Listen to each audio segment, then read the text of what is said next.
Hi friends, అందరూ ఎలా ఉన్నారు? మీరంతా బాగున్నారని కోరుకుంటున్నాను. ఇక ఆలస్యం చేయకుండా ఈరోజు కథలోకి వెళ్ళిపోదాం. అంకుల్, ఇప్పుడు బయటికి వెళ్ళొద్దు, మీకు యాక్సిడెంట్ అవుతుంది. నేను చెప్పిన మాటలు విని అంకుల్ మొహంలో భయం కొట్టొచ్చినట్టు కనిపించింది. మళ్ళీ అంతలోనే ఏమనుకున్నారో ఏమో పెద్దగా నవ్వారు. నాతో ఏం మాట్లాడకుండానే నాన్నకు బాయ్ చెప్పి వెళ్ళిపోయారు. నాన్న, మీరైనా చెప్పండి, అంకుల్కి ప్రమాదం ఉంది. నా సిక్స్త్ సెన్స్ చెప్తుంది. నేను వారించాను. నాన్న కూడా నన్ను పట్టించుకోలేదు. ఏదో వెర్రి పగలోడిని చూసినట్టు చూసి గదిలోకి వెళ్ళిపోయాడు. ఏంటి వీళ్ళు నేను చెప్పే మాటలు నమ్మట్లేదు? ఒకవేళ టాకింగ్ టు హెవెన్ పుస్తకం చదివి భ్రమలో నన్ను నేనే టెలిపతి వచ్చిన వాడిలా ఊహించుకుంటున్నానా అనే అనుమానం వచ్చింది. Talking to heaven James Van రాసిన ఈ పుస్తకం ఆత్మల గురించిన ఆసక్తి గమనించిన బాబాయ్ గిఫ్ట్గా ఇచ్చారు. ఈ పుస్తకం నాకు చాలా బాగా నచ్చింది. ఇందులో రచయిత ఆత్మలతో మాట్లాడతాడు. చిన్నప్పటి నుండి రచయితకు సిక్స్త్ సెన్స్ ఉంటుంది. తన టీచర్ కొడుక్కి యాక్సిడెంట్ అయ్యిందని తన సిక్స్త్ సెన్స్ ద్వారా తెలుసుకుని టీచర్కి చెప్పాడు. టీచర్ రచయితను నమ్మలేదు. కానీ కొన్ని గంటల్లోనే టీచర్కి ఫోన్ వస్తుంది, మీ అబ్బాయి యాక్సిడెంట్ అయ్యిందని, తొందరగా వచ్చి కలవమని. అప్పుడు టీచర్ రచయితకు సిక్స్త్ సెన్స్ గురించి చెప్తుంది. నీవు అదృష్టవంతుడివి, అందుకే నీకు భగవంతుడు ఈ వరాన్ని ఇచ్చాడు. దీన్ని నువ్వు ఇంకా ఇంప్రూవ్ చేసుకుంటే గొప్పవాడివి అవుతావు అని రచయితను ప్రోత్సహిస్తుంది. ఇక్కడ మాత్రం నన్ను పట్టించుకునే నాథులు లేడు. అంకుల్కి యాక్సిడెంట్ అయితే తప్ప నేను చెప్పిన విషయాన్ని ఎవరు నమ్మరు. నాన్న ఏదో ఫోన్ కాల్ వస్తే గబగబా చొక్కా వేసుకుని బయటికి నడిచాడు. అమ్మని అడిగాను, ఇంత రాత్రిపూట నాన్న ఎక్కడికి వెళ్తున్నాడని. రాజారాం అంకుల్కి యాక్సిడెంట్ అయిందట అమ్మ చెప్పింది. నా పెదవుల మీద గర్వంతో కూడిన చిరునవ్వు. అంటే నాకు సిక్స్త్ సెన్స్ వచ్చిందన్నమాట. నేను నవ్వడం చూసి అమ్మ తిట్టిపోసింది. నాకు మాత్రం అవేమీ చెవికెక్కలేదు. నేను చెప్పినట్టే అంకుల్కి యాక్సిడెంట్ అయ్యిందిరా. పాపం, నా మాట విని ఉంటే ఆయన ప్రమాదం నుంచి తప్పించుకునేవాడేమో. జరిగిందంతా నా ఫ్రెండ్స్కి చెప్పాను. వాళ్ళు ఆశ్చర్యంతో నోరు వెళ్ళబెట్టారు. అబ్బా, నమ్మేశాంలే, ఏది నా గురించి చెప్పు అని అడిగాడు రవి. నేను కొద్దిసేపు కళ్ళు మూసుకొని ధ్యానం చేసినట్టు చేసి, ఇప్పుడు నిన్ను టీచర్ కొడుతుంది అని చెప్పాను. అదేంటో వెంటనే టీచర్ చేతిలో ఉన్న డస్టర్ వాడి మీదకు విసిరింది. నా ఫ్రెండ్స్ అందరూ ఆశ్చర్యంతో నన్నే చూస్తున్నారు. నాకు ఇంకొంచెం గర్వం పెరిగింది. ఇంకా ఏమేమి ఉన్నాయిరా ఈ బుక్లో అని అందరూ ఆసక్తిగా అడిగారు. చాలా విషయాలు ఉన్నాయిరా, మనకి ఇవన్నీ తెలియవు. చనిపోయాక మనిషి ఆత్మ అవుతాడని తెలుసు కదా, కానీ ఆత్మతో కూడా మనం మాట్లాడవచ్చు. రచయిత ఆత్మలతో మాట్లాడి వారి చావుకు కారణం లేదా ఆత్మలు ఏదైనా చెప్పాలనుకుంటే అది తెలుసుకోవడం, ఇంకా ఆత్మలకు తీరని కోరికలు తీర్చిపెట్టడం చేస్తాడు. లండన్లో చాలామంది ఆత్మలకు ఆయన సహాయం చేశాడంట. నేను చెప్తుంటే వాళ్ళంతా ఆసక్తిగా నోరెళ్ళబెట్టి వింటూ ఉన్నారు. ఒకసారి ఆత్మలతో మాట్లాడి అతన్ని ఎవరు చంపారు, ఎలా చంపారు అని తెలుసుకొని పోలీసులకు పట్టించాడు. వాళ్ళ ఆసక్తి చూసి నేను ఇంకా చెప్పడం మొదలుపెట్టాను. మనల్ని ఎంతగానో ప్రేమించే వాళ్ళు చనిపోయాక కూడా మనతోటే ఉంటారని చెప్పాను.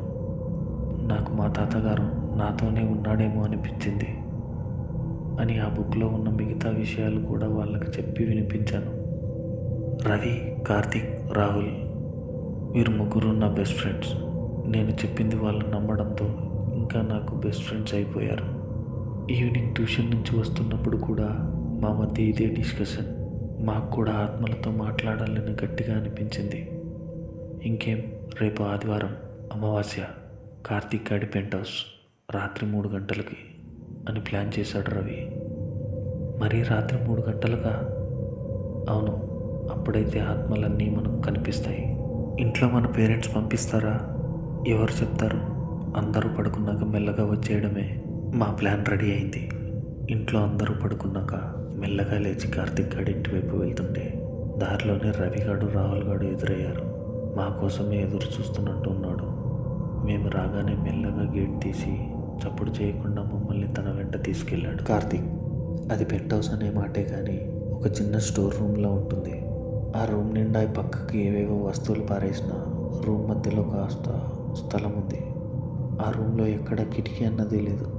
మాకు కావాల్సింది కూడా అదే కదా అనుకుంటూ లోపలికి వెళ్ళి తలుపు వేసి ముగ్గురం గుండ్రంగా కూర్చున్నాం. చిన్న చీకటి, ఏమీ కనిపించడం లేదు. రవిగాడు తన పాకెట్లో ఉన్న గిపెట్టుతో క్యాండిల్ వెలిగించాడు. దాని వెలుగు చుట్టూ కూర్చుని ఒకరి చేతిని ఒకరు పట్టుకున్నాం.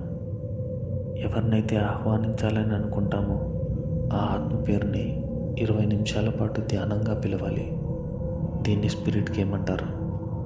మేము ముగ్గురం భయస్థులు కాకపోయినా ఎందుకో కొద్దిగా చెమటలు పడుతున్నాయి. కానీ మా అందరికీ ఒకటే కోరిక, ఆత్మను చూడాలి.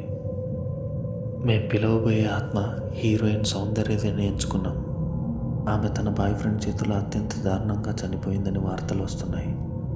ఆమెను చంపింది మాత్రం ఎవరో సినిమా పెద్దలని వాళ్ళ అమ్మగారు చెప్తున్నారు. ఈ విషయంలో నిజమెంతో తెలుసుకుని వాళ్ళ అమ్మగారికి సహాయం చేయాలని మేము నలుగురం నిశ్చయించుకున్నాం. నిజానికి మేము 7వ తరగతి పిల్లలమే అయినా ఆమెపై జరిగిన అత్యాచారం, హత్య మమ్మల్ని చాలా డిస్టర్బ్ చేశాయి. ఏ నలుగురం కలిసినా ఇదే విషయం మాట్లాడుకున్నాం. అందుకే ఆ విషయాన్ని నిగ్గు తేల్చాలని నిర్ణయించుకున్నాం. నలుగురం కళ్ళార్పకుండా ఆమె పేరును పిలుస్తున్నాం. చాలా ధ్యానంగా క్యాండిల్ని చూస్తూ కూర్చున్నాం. 10 నిమిషాలు గడిచాయి. కళ్ళు నొప్పి పెడుతున్నాయి, నీళ్లు కారుతున్నాయి. అయినా సరే పట్టు వదలని విక్రమార్కుడిలా చేతిలో చేయి వేసుకుని ఒకరినొకరు పట్టుకొని కూర్చున్నాం. ఇంకో 5 నిమిషాల తర్వాత రూమ్ అంతా చల్లగా అయింది. క్యాండిల్ లైట్ పెద్దగా వెలగడం మొదలైంది. ఆ వెలుగు ఒక్కసారి కుడివైపుకు, మరోసారి ఎడమ వైపు పూర్తిగా వంగి చప్పున ఆగిపోయింది. మా అందరి వెన్నులో వణుకు మొదలైంది. భయంతో బిగుసుకుపోయాం. ఏదో చిన్న కాంతి ఆ గదిలో అటు ఇటు తిరుగుతున్నట్టు కనిపించింది. ఒరేయ్, మీకు ఆ వెలుగు కనిపిస్తుందా అని అడిగాను. అవునరా, అదిగో అటు ఇటు కదులుతుంది, రవిగాడు చెప్పాడు. మిగతా వాళ్ళు కూడా అదే కనిపిస్తుంది. ఆ కాంతి సౌందర్య ఆత్మని ఫిక్స్ అయిపోయి భయంతో బయటకు పరుగులు పెట్టాం.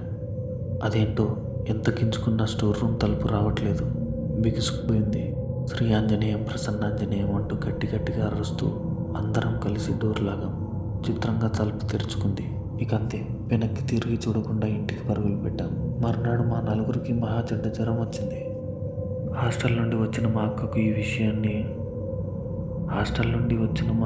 విషయం అంతా చెప్పాను. ఆమె ఏదో పెద్ద జోకు విన్నట్టుగా పెద్దగా నవ్వింది. అంతేలే, మా భయాలు మాకు, జరిగిన అనుభవాలు మావి, ఎదుటి వారికి ఏం తెలుస్తుంది. అక్క, ఎందుకు నవ్వుతున్నావని కోపంగా అడిగాను. మరి నవ్వక ఏం చేయమంటావు రచింటూ అంది అక్క. దీనికి చెప్పి తప్పు చేశానని అనిపించింది. ఆ గదిలో ఒక్క కిటికీ కూడా లేదు. మీరు తలుపులు వేసుకున్నారు కాబట్టి గాలి చొరబడే అవకాశమే లేదు. గాలి లేనప్పుడు ఆక్సిజన్ ఉండదు. దాంతో క్యాండిల్ ఆరిపోయింది. ఆక్సిజన్ లేనప్పుడు బ్రెయిన్ సరిగ్గా పనిచేయదు. ఇల్యూజన్ని క్రియేట్ చేస్తుంది. మీరు చూసిన కాంతి కూడా ఒక ఇల్యూజన్. అలాగే మీరు చాలాసేపు క్యాండిల్ని చూశారు. తర్వాత చిమ్మ చీకటి. ఫ్రేమ్ ఆఫ్ రెఫరెన్స్ లేక మీకు కాంతి ఊగిసలాడుతున్నట్టు కనిపించింది. చలికాలం కాబట్టి తలుపులు బిగుసుకుపోతాయి. అందుకే మీరు ఎంత లాగినా తలుపులు రాలేదు అంటూ మా అమాయకత్వం మీద జాలి చూపించింది. ఏదో సైకాలజీ చదువుకుంది, మనకున్న టెలిపతి గురించి చెప్తే నమ్ముతుందేమోనని చెప్పాను. మరి అంకుల్ని నేను చెప్పినట్లు యాక్సిడెంట్ అయింది కదా అని అడిగాను. ఆ రోజు నాన్న, రాజారాం అంకుల్ కలిసి పార్టీ చేసుకున్నారు. ఫుల్గా తాగున్నారు. నువ్వు ఆ పుస్తకం చదివిన ట్రాన్స్లో ఉండి యాక్సిడెంట్ అవుతుందని చెప్పగానే అంకుల్ కొద్దిగా నమ్మారు. అయినా పట్టించుకోకుండా తాగి డ్రైవ్ చేశారు. ఆ మత్తులో నువ్వు చెప్పిన మాటలు గుర్తుకొచ్చుంటాయి. అదే భయంతో యాక్సిడెంట్ చేసుకున్నారు అంతే అని నవ్వుతూ చెప్పింది. దాంతో నేను ఇంకేమీ మాట్లాడదలుచుకోలేదు. మరి క్యాండిల్ ఎందుకు కుడి ఎడమ వైపుకు ఊగింది, మధ్యలో కాసేపు నిలిచి ఎందుకు ఆరిపోయింది అనే ప్రశ్నలు నాలోనే చేసుకున్నాను.